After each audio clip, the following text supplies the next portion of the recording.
Hello there, welcome to my online classroom, so to speak. I hope you're all very well. Welcome to week 2 of your London Literature unit of work. This week you have been working on an extract from the novel Brick Lane by Monica Ali. This is session 2, including your core task. In this session, I shall work through the question with you, reread through the extract, and show you how to go about preparing and writing your answer to the question, including an example that I've got for you. I hope it helps you. Obviously, it would be lovely if I could get everybody on Microsoft Teams so that we are interacting live online, so you can ask questions, etc., etc. But I have to say, with my current technology at home, it is not looking too good for me in terms of Microsoft Live. So until that gets sorted, I'm going to pre-film the lesson and upload that, and hopefully that should do for now. Anyway, so on to today's session. So the first task is to reread the extract and underline any words or phrases that show Nazneen feels nervous. And just before we do that, if we look at the actual question, how does the writer present Nazneen's feelings about London in this extract? So as we go through, you will notice words and phrases that show Nazneen feels nervous, but you'll also notice things that illustrate other feelings that she has about London. I don't think she remains totally nervous throughout the whole extract. So let's go back to the extract. Here it be.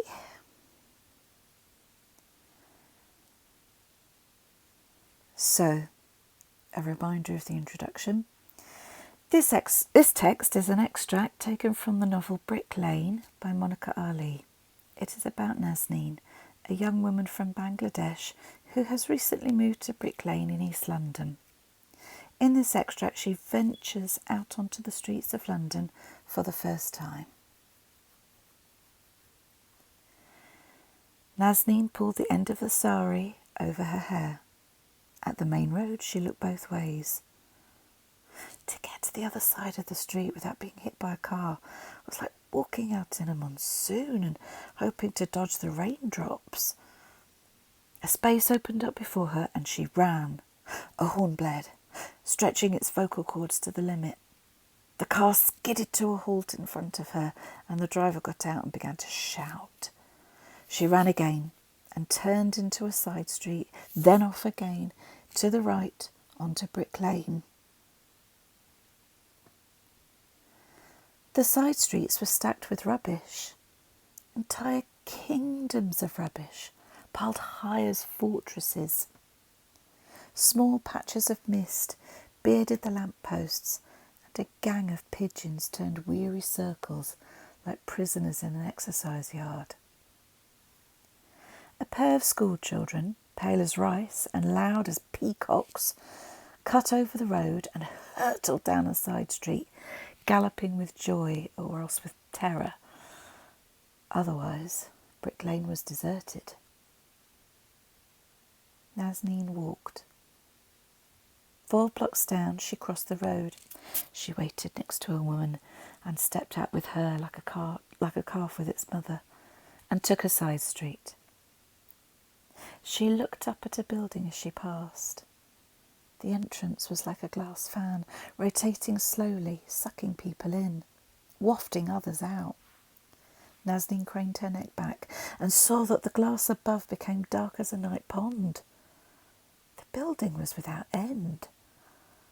Above, somewhere, it crushed the clouds. Every person who brushed past her on the pavement seemed to be on a private, urgent mission to execute a precise and demanding plan to get a promotion today, to be exactly on time for an appointment, to buy a newspaper with the right coins, to walk without wasting a second, and to reach the roadside just as the lights turned red. Nazneen, hobbling and halting, began to be aware of herself. Without a coat, without a suit, without a destination. A leaf shake of fear, or was it excitement, passed through her. But they were not aware of her. In the next instant she knew it. They knew she existed, but unless she did something they would not see her. She enjoyed this thought. She began to scrutinise. She stared at the long, thin faces, the pointy chins. The women had strange hair. It puffed up around their heads and pumped up like a snake's hood. They pressed their lips together and narrowed their eyes as though they were angry at something they'd heard or at the wind for messing their hair. Someone tapped her gently on the shoulder and she leapt like a dog away from a snake. It was a man in a dark coat and tie. His glasses had lenses as thick as pebbles. He said something in English, but she could not understand him. She shook her head and said, "Sorry." He nodded and solemnly walked away. It rained then. And in spite of the rain, and in spite of the fact that she was lost and cold, Nazneen began to feel a little pleased. She had spoken one word in English to a stranger, and she had been understood. It was very little, but it was something. So I hope in that second reading of the extract you got a sense of how she feels towards London in this her very first time out on the streets of London exploring, and hopefully you got a sense of how she's nervous at the start, but it does change throughout the extract. So if I go back to the question, because that's what I need to have in mind with looking at my quotations. How does the writer present Nazneen's feelings about London? How does she feel about London? We're going to use quotations from the text that we're going to find in a minute. The language techniques the writer uses to present London in this way, the powerful words and phrases the writer uses, and the connotations of those words. Now, on Show My Homework, and at the bottom of this page here, I've put a useful structure for writing essays, or for writing each paragraph in an essay. I can't for the life of me remember if I taught you this in our real life lessons way back when, because it was such a long time ago. But regardless, I've put them on here. So instead of doing point, evidence, explain, explore, link, or P or peel, we now need to move towards what, how, why. What has the writer done? How have they done it? And why did they do it? The what is where you refer to the keywords in the question. That's why I've highlighted that prompt in the same colour as the keywords in the question. You see above, green. The how is where you get your quotation from the text in, your evidence to back up what you said in the what. and the devices that are used. And then the why is where you comment on the intended effect that Monica Ali wanted to have on the reader. What did she want us to imagine?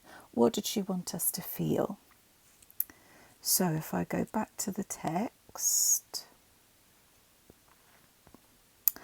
I've already found a quotation that I think shows how she feels towards London. I think the way that she describes the rubbish, entire kingdoms of rubbish, piled high as fortresses, I think that shows she's really nervous. I think that shows she's really intimidated, really.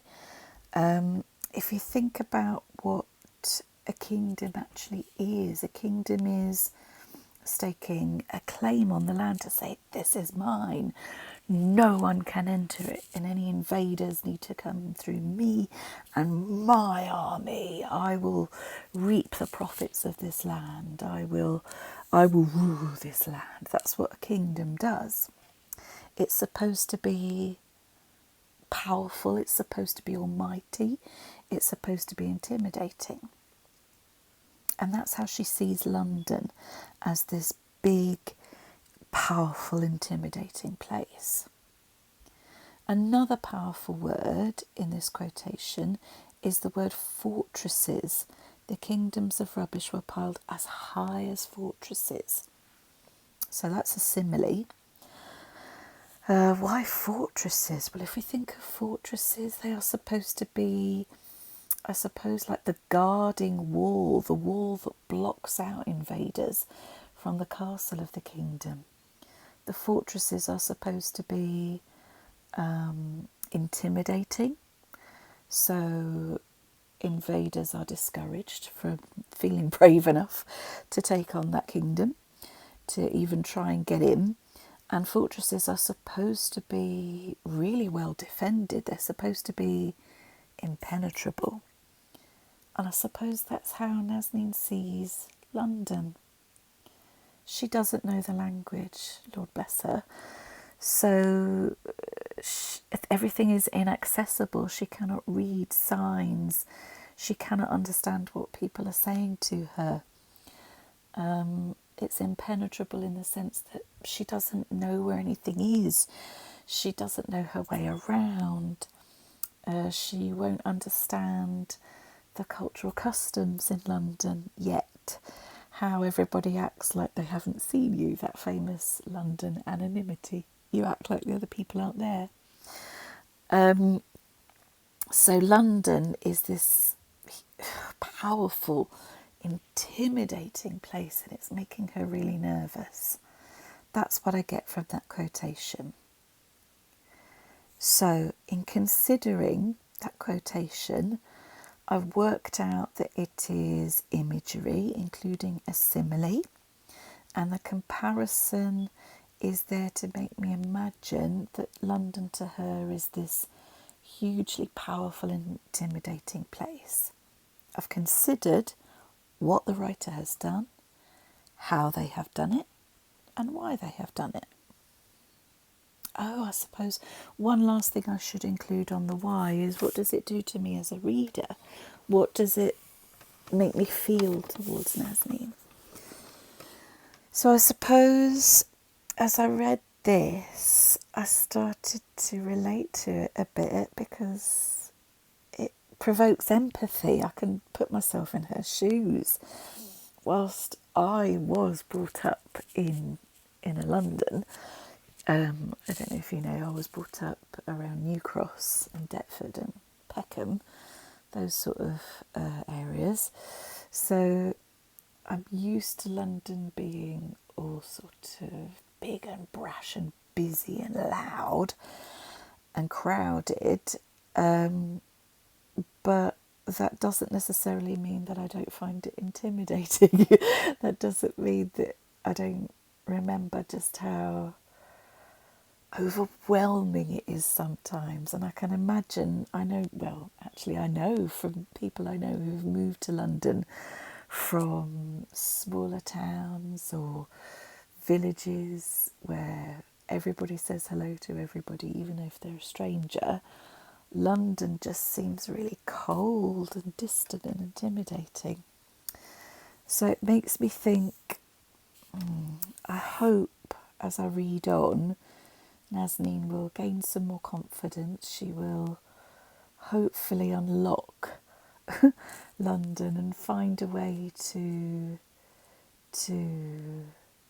feel welcomed in it, I suppose. That's what I hope for Nazneen.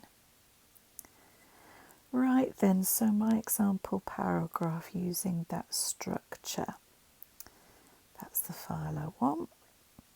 So remember, I'm answering what has the writer done, how have they done it, and why have they done it. So, Ali has created a clear vision for the reader of how nervous and intimidated by London Nazneen's character feels at the start of the extract. Notice how in my what I've answered the question. I've talked about Nazneen's feelings about London, okay, and what the writer has done. Ali effectively achieves this with her description of the rubbish, and the quotation is, entire kingdoms of rubbish piled high as fortresses. So in that sentence there, I have answered the how does the writer do it. I provided the evidence from the text. Next, I'm going to go into the why. The imagery here evokes a sense that London is dominating and making Nazneen feel weak and vulnerable. The reader can imagine the dominating sight of a kingdom's castle, warning all invaders to stay away. For Nazneen, who is new to London from Bangladesh, this must be how all of London seems to her. Massive, powerful, and impenetrable. Just like the fortresses used to describe the piles of rubbish. From my perspective, Ali has created empathy for Nazneen. As I read on, I hope to see her gain confidence and feel more self-assured. Now, as I reread that example that I wrote, I know I probably could have written it in a far better way, but actually it's pretty decent as it is. And right now, in a lockdown situation, that's all we're asking of any of you really. Just give it a decent try, the best that you can in the situation that you're in. I hope that gives you some clear guidance on how to go about this task. Whatever goes wrong is okay, I promise you. Be brave, be bold with it. If you've got any questions about this lesson, drop me a line on email, charlotte.benson@thejohnroanschool.org.uk. I'm far more likely to see your question on email because on Blooming Show My Homework I'm getting about 40 notifications a day.